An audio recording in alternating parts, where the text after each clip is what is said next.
What's up, guys? Justin from the Tree of Woe Show, Smackdown review. Before I get started, if you haven't subscribed yet, first time seeing us, click it up there somewhere.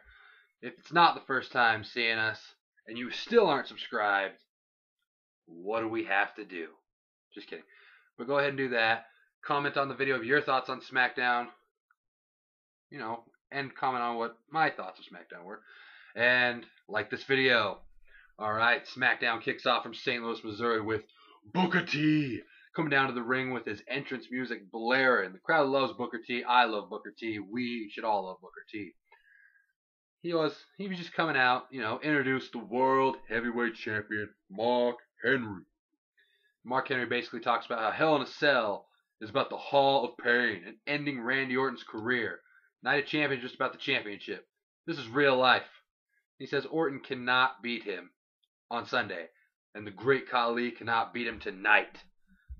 Will that be true? Let's find out right now. First match, Mark Henry, Great Khali.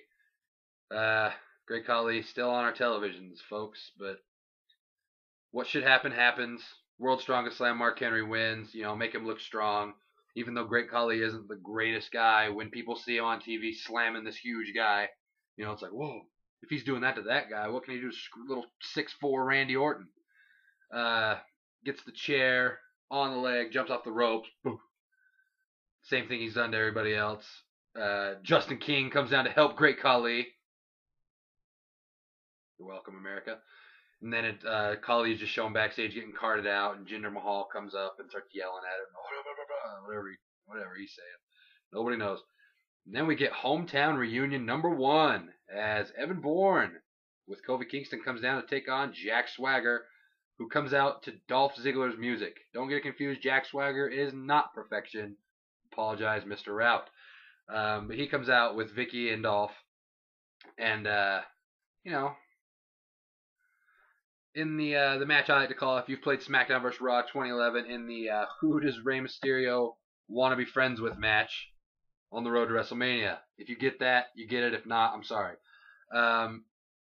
Vicky ends up interfering, and Swagger gets the win as Evan Bourne taps out to the ankle lock. Pretty much what this match did was look forward to possibly a tag title match at Hell in a Cell. Air Boom versus Swagger and Ziggler. I don't think it's confirmed or anything, but I'm just saying that would make sense, or else this doesn't make much sense. And then we get Sin Cara versus Sin Cara announced for Hell in a Cell. And they're like, well, that's great, but how are we going to tell them apart? We found that out right after. Real Sin Cara comes out, as you can see the little blonde coming out, to face Heath Slater, the one-man rock band, Southern rock band, whatever. And quick match, Real Sin Cara wins by Swanton. He's not doing anything crazy anymore. It's hard to botch a Swanton. But then, other Sin Cara shows up on the Titantron with his normal mask on, just kind of looking. Rips it off. DopeBlackMask.com. Ooh. He's got his new black gear, so there you go, Booker T. That's how we're going to tell him apart. He cuts a promo in Spanish mentioning how Mystico, Real Sin Cara, stole his identity as Mystico, so he's going to do the same as him. And on Sunday, they will find out who has the right to really be called Sin Cara. Yeah. And then we get a video package of how the game isn't in control. Michael Cole mentions how he's not even there. So it's like, what a great COO. He doesn't even show up when things are just going awry. Not awry, but awry. And then we get Team Lawyer led by David Otunga. You got Christian, Dolph, Vicky, Jack Swagger, Cody Rhodes, and John Laurinaitis, Executive Vice President of Talent Relations. Someone get that guy some water. It's seriously been like a couple months now. He's thirsty. Got something in his throat. There's some water. But pretty much all that this did was just kind of continue the whole thing.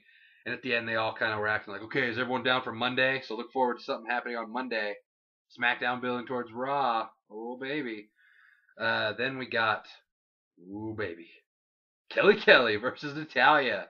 There we go. We had Beth on commentary. Best part of this match, Kelly, attractive? Yes, but not the best part. Natalya just wrestling? Great. Not it. Justin King. Yes. We need the Justin King pose. Orton has his. Comment below what the Justin King pose should be. So pretty much, Kelly wins by roll up because that's how she does things nowadays. And after the match, Beth Phoenix runs in there and hits the glam slam on her, and Natalya puts a submission on her while Beth kind of cuts a promo of just Kelly screaming, I'm gonna be the Divas champion. So building towards the Divas match. Let's hope that it finally happens. Right? Good night. All right, and then we had a good match, Intercontinental Championship match, Cody Rhodes versus Sheamus. Cody Rhodes comes out first and talks about how he's being forced to defend his title. He was forced to do it on Monday in that 10-man battle royal where he beat Sheamus, the man he has to face, and all the other people.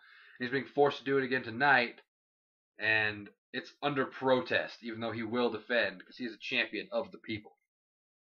Match went back and forth for a while, pretty good. These guys are pretty good in the ring. Christian ended up interfering, which was good because you want Cody Rhodes to look strong, but you want Sheamus to look strong.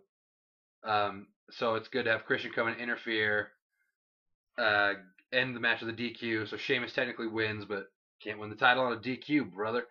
So yeah, hits the kill switch on him and then just kind of, yells at him while he's on the ground, which was good because Christian has been looking like a little punk. Doesn't get anything going, and Sheamus just been dominating him. So it was good for Christian to finally get one up on him the final show before Hell in a Cell. He had 2 whole weeks to do it. Good for him. And then, in the confusing match of the night, this match was pretty much, we want Zack Ryder to win. Who on the roster can we have him beat clean by himself that will make sense and believable? JTG, of course. So, JTG back on TV, he's a heel now. Whatever. Zack Ryder versus JTG, Booker T was hilarious the whole time. He's having way too much fun saying woo, woo, woo. Woo, woo, woo. Booker T's killing me right now. But, pretty much, Zack Ryder just destroys JTG, as he should, really. Even though it's Zack Ryder. So that was the guy that they found that could, win. So he hits the Rough Rider, 1, 2, 3. Zack Ryder wins. Kids go home happy. Yeah! And then, a sight we haven't seen. John Laurinaitis backstage. Texting? Laurinaitis? No. And then he's interrupted by someone. Let's see. Who was it? Oh, yes. Swerve, just when we thought that he wasn't there. God is everywhere. Triple H in the game. Backstage. Oh, man. He shows up. Ooh, baby. Talking about, why are you having secret meetings behind my back? And he's just like, oh, look out for the talent. The talent comes to me. I have to be there for him.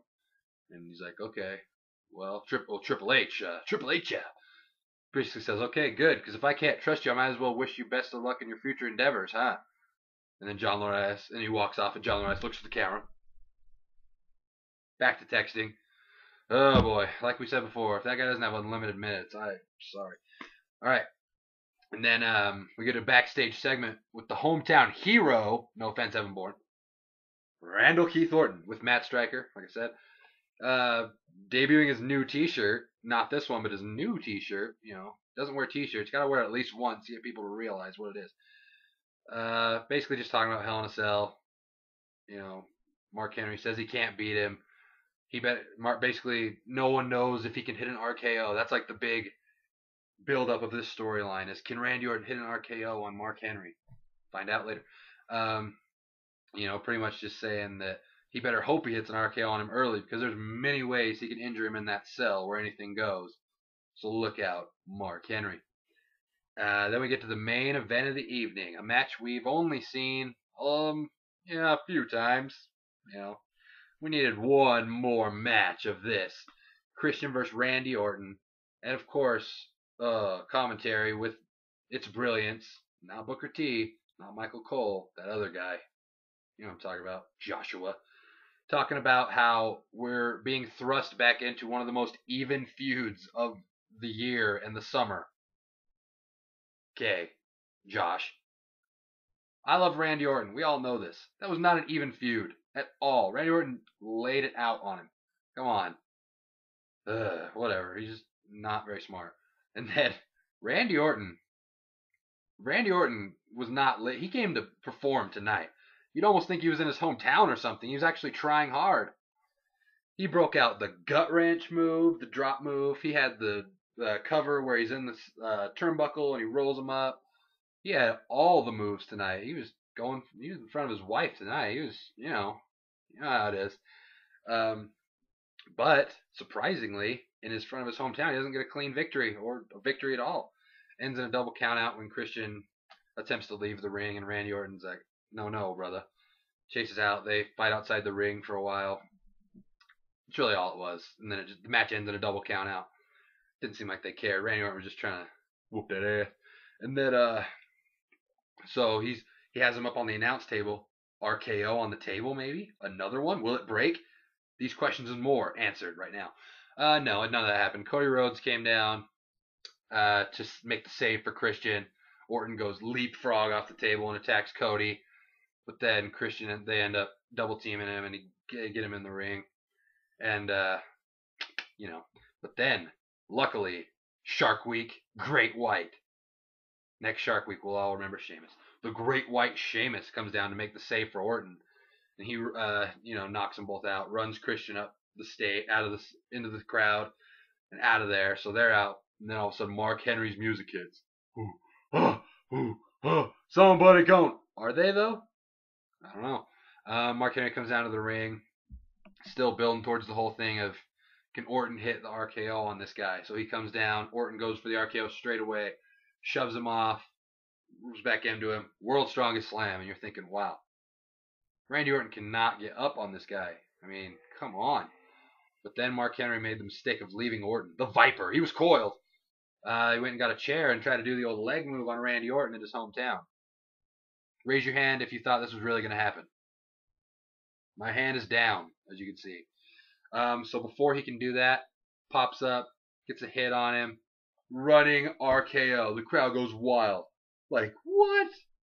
And that's good and everything, But it's almost like if you were going to, especially if Orton wins on Sunday, not so much my argument I'm going to say right now, if Henry wins, but if they were really going to build up to this whole, can he hit the RKO? I almost think they should have had him not hit it tonight.